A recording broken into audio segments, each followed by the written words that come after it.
সম্মানিত দিনী ভাই বোন, বলছিলাম রাসূল সাল্লাল্লাহু আলাইহি ওয়াসাল্লামের আদর্শ হচ্ছে সবচেয়ে উত্তম আদর্শ। রাসূল সাল্লাল্লাহু আলাইহি ওয়াসাল্লাম বলেন, লা ইয়াদখুলুল জান্নাতা আর-রাহিমু মুআল্লাকাতুন বিল আরশ, সদাচরণ আরশের সাথে ঝুলন্ত অবস্থায় আছে। এদিকে লক্ষ্য করবেন, সদাচরণ আরশের সাথে ঝুলন্ত অবস্থায় আছে। সদাচরণ বলে, মান ওয়াসালানি ওয়াসাহুল্লাহ ওয়া মান কাতানি কাতাহুল্লাহ, যে আমাকে নিবে আল্লাহ তাকে নিবেন, যে আমাকে ছেড়ে দিবে আল্লাহ তাকে ছেড়ে দিবেন।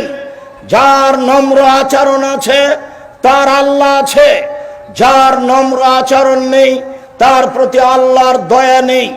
আবু হুরায়রা রাদিয়াল্লাহু তাআলা আনহু বলেন, রাসূল সাল্লাল্লাহু আলাইহি সাল্লাম বলেছেন, আর-রাহিমু শুবনাতুন মিনার রহমান, সদাচরণ রহমান থেকে নির্গত হয়েছে, সদাচরণ রহমান থেকে নির্গত হয়েছে। কাল আল্লাহ তাআলা, সদাচরণ বলে, মান ওয়াসালাকে ওয়াসালতুহু, আল্লাহ তাআলা বলেন, মান ওয়াসালাকে ওয়াসালতুহু, এই সদাচরণ তোমাকে যে নিবে আমি আল্লাহ তাকে গ্রহণ করব। অমান কাতাকে কাতাতুহু, তোমাকে যে ছেড়ে দিবে আমি আল্লাহ তাকে ছেড়ে দেব। সম্মানিত দিনী ভাই বোন, বলছিলাম সদাচরণ মানুষের জীবনে অতীব গুরুত্বপূর্ণ একটি বিষয়। সদাচরণ, নম্র আচরণ। বিচারের মাঠে পুরুষ নারীর নেকির পাল্লায় সবচেয়ে যেটা ভারী নেকি হবে সেটা সদাচরণ। আব্দুল্লাহ ইবনে ওমর রাদিয়াল্লাহু তাআলা আনহু বলেন, চারটা জিনিস আছে যার সব কিছু আছে তার, চারটা জিনিস আছে যার সব কিছু আছে তার। এই ছেলেরা, তোমরা হইচই করো না, এমপি সাহেব এসেছেন, 2 মিনিট অপেক্ষা করতে বলো। তিনি জাতির দেশের একজন নেতা, তোমরা হইচই ছাড়াই বসে থাকো, তিনি তার দায়িত্ব পালন করবেন ইনশাআল্লাহ। সম্মানিত দিনী ভাই বোন, যারা আপনারা এখানে উপস্থিত আছেন, এক খেয়ালে চেয়ে থাকেন, আমি কিছুক্ষণের মধ্যে বক্তব্য শেষ করব। সদাচরণ একটা ভিন্ন জিনিস। মুহাম্মদ সাল্লাল্লাহু আলাইহি সাল্লাম বলেন, বিচারের মাঠে নেকির পাল্লায় সবচেয়ে যেটা ভারী নেকি হবে সেটা সদাচরণ। এই ছেলে, না বসো। এমপি সাহেবের সাথে তোমরা যারা এসেছো, তোমরা এখানে বসে পড়ো, না হলে এক পায়ে দাঁড়িয়ে থাকো। পরিবেশ সুন্দর করে, এটা তোমাদেরই জিম্মেদারি। প্রোগ্রাম তোমাদের, প্রোগ্রাম আমার নয়। প্রোগ্রামের পরিবেশ যদি এলোমেলো হয়, তোমরাই জবাব দিবা।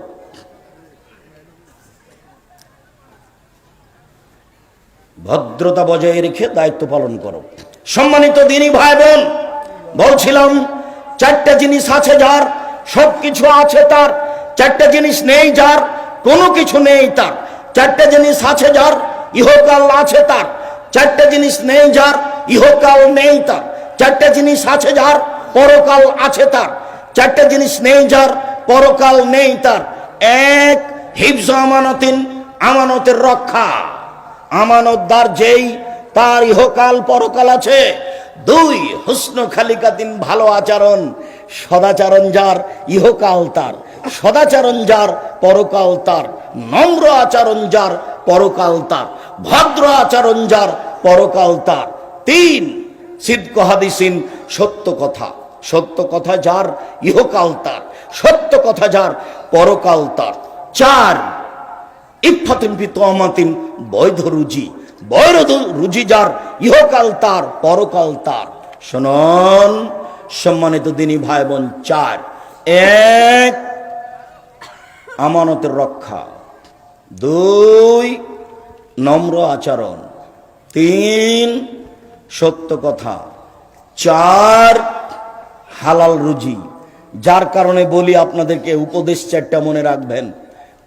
1, 5 ওয়াক্ত সালাত, 2, হালাল রুজি, 3, কোরআন তেলাওয়াত, 4, আড্ডা পিটা চিরদিনের জন্য নিষেধ। কোন জায়গায় বসে, দোকানে 2 জন বসে আছে, ওখানে বসে আড্ডা পিটবেন না। ওখানে কারোর বদনাম হচ্ছে, আপনি খালি বললেন ঠিকই বলেছেন চেয়ারম্যান সাহেব আসলেই খারাপ, এই যে আপনি কথাটা বললেন, এইটা এক পাল্লাতে দেন, আর পুরো জীবনের নেকি এক পাল্লাতে দেন, দেখি কোনটা ভারী হয়। এখন এই মানুষের সদাচরণ নেই। সদাচরণ খুব ভিন্ন জিনিস। আনাস রাদিয়াল্লাহু তাআলা আনহু বলেন, রাসূল সাল্লাল্লাহু আলাইহি ওয়াসাল্লাম বলেছেন, মান সাররাহু আই ইউবসাতা লাহু ফি রিজকিহি, যে মানুষ চায় আল্লাহ তার রুজি বেশি করে দেখ, যে মানুষ চায় আল্লাহ তাকে অর্থ সম্পদ দান করুক,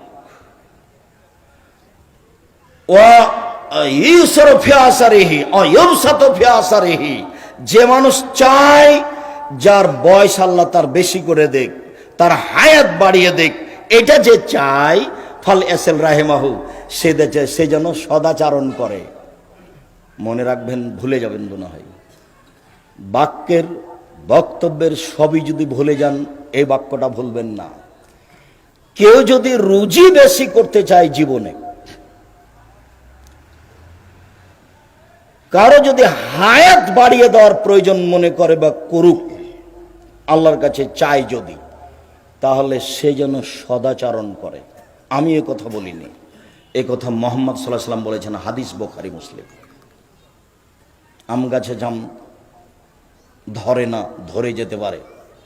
অমাবস্যার রাতে চাঁদ উঠে না, উঠে যেতে পারে। সুঁয়ের ছিদ্র দিয়ে লাঙ্গলের ফাল ঢোকে না, ঢোকে যেতে পারে। অবাস্তব কাজগুলি ঘটে যেতে পারে। আমি যেটা বললাম, এতে সন্দেহ আছে বলে কিয়ামত পর্যন্ত চেষ্টা করলে সরিষা ঢোকানো যাবে না। যা বলছি তাই থাকবে, তার নাম বুখারী মুসলিম। আমি নিজের কথা বলিনি, যার কারণে আমার আস্থা বিশ্বাস খুব শক্তিশালী, মজবুত। এখান থেকে ফিরে আসার কোনো সুযোগ নাই, এ কথা মুহাম্মদ সাল্লাল্লাহু আলাইহি সাল্লাম বলেছেন। আবু হুরায়রা রাদিয়াল্লাহু তাআলা আনহু বলেন, রাসূল সাল্লাল্লাহু আলাইহি সাল্লাম বলেছেন, লা ইরুদ্দুল কাদারা ইল্লা দুআ, দুআ মানুষের ভাগ্যকে পরিবর্তন করে দেয়। ওয়ালা ইয়াজিদুল উমরা ইল্লা বিল বিররি, সদাচরণে মানুষের বয়স বেশি হয়ে যায়। ওয়া ইউরামুর রিজকু বিযামবে, পাপের কারণে মানুষের রুজিতে সমস্যা নামে। ব্যবসা মার খেয়েছে মানে সে পাপ করেছে, চাকরিটা নষ্ট হয়েছে মানে কোনো পাপের কারণে ঘটেছে, দিন মজুরি করে দিন চলছে না মানে পাপ চালু আছে। বড় মোবাইল বন্ধ করতে হবে যে কোনো মূল্যে। মোবাইল আশীর্বাদ বটে, তবে অভিশাপও বটে। অভিশাপে পরিপূর্ণ।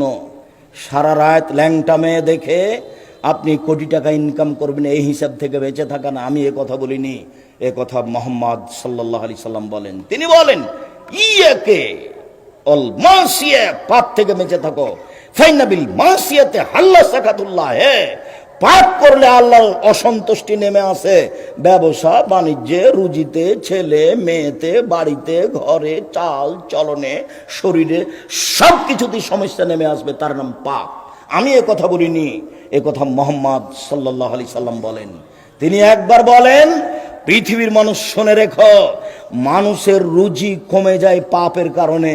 তিনি একবার বলেন, পৃথিবীর মানুষ শুনে রেখো, মানুষ পাপ করলে তাদের উপর আল্লাহর গজব নেমে আসবে। গজব কাকে বলে?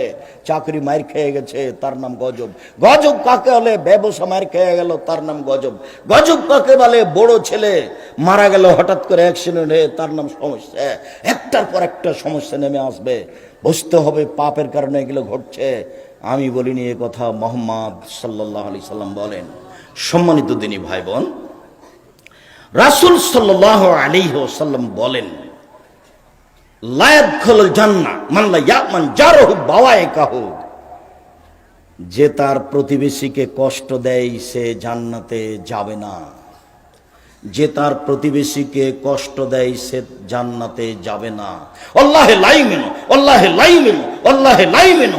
আল্লাহর কসম মোমেন নয়, আল্লাহর কসম মোমেন নয়, আল্লাহর কসম মোমেন নয়। তিলা মানিয়া রাসূলুল্লাহ, আল্লাহ রাসূল কে? কার কথা আপনি বলছেন মোমেন নয়?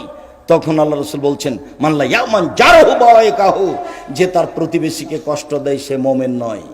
যে তার প্রতিবেশীকে কষ্ট দেয় সে মুমিন নয়। প্রতিবেশীকে কষ্ট দিয়ে মানুষ সদাচরণ টিকাতে পারে না। আবু হুরায়রা রাদিয়াল্লাহু তাআলা আনহু বলেন, রাসূল সাল্লাল্লাহু আলাইহি ওয়াসাল্লাম বলেছেন, ইন্না ফুলানাতান তুজকারু মিন কাসরাতি সালাতিহা সামিহা সাদাকাতিহা গায়রানাহা তুজি জিরানাহা বিলিসানিহা। আল্লাহর নবী, অমুক মহিলা বেশি বেশি সালাত আদায় করে, বেশি বেশি দান খায়রাত করে, বেশি বেশি তাহাজ্জুদ পড়ে, তবে প্রতিবেশীকে কষ্ট দেয়। আল্লাহ রাসূল বলেন, হে ফিন্নার, ও জাহান্নামে যাবে। প্রতিবেশী যদি ভালো বলে তাহলে আপনি ভালো, প্রতিবেশী যদি খারাপ বলে তাহলে আপনি খারাপ। এ কথাই ঠিক। একটা লোক আছে আল্লাহ রাসূলকে বলছেন, কাইফা আলামু আন্নী হাসান আসাদ। আল্লাহ রাসূল, আমি কিভাবে বুঝবো আমি ভালো মানুষ? আল্লাহ নবী, আমি কিভাবে বুঝবো আমার সদাচরণ আছে, আমি ভালো মানুষ? তখন আল্লাহ রাসূল বলছেন, এই যা সামাইতা মিন জিরানিকা আহসানাল ভাগ আহসানতা, তোমার প্রতিবেশী থেকে যখন তুমি শুনবে তুমি ভালো, তখন তুমি ভালো। আর যখন তোমার প্রতিবেশী থেকে শুনবে তুমি খারাপ, তখন তুমি খারাপ। এ কথা মুহাম্মদ সাল্লাল্লাহু আলাইহি সাল্লাম বলেন।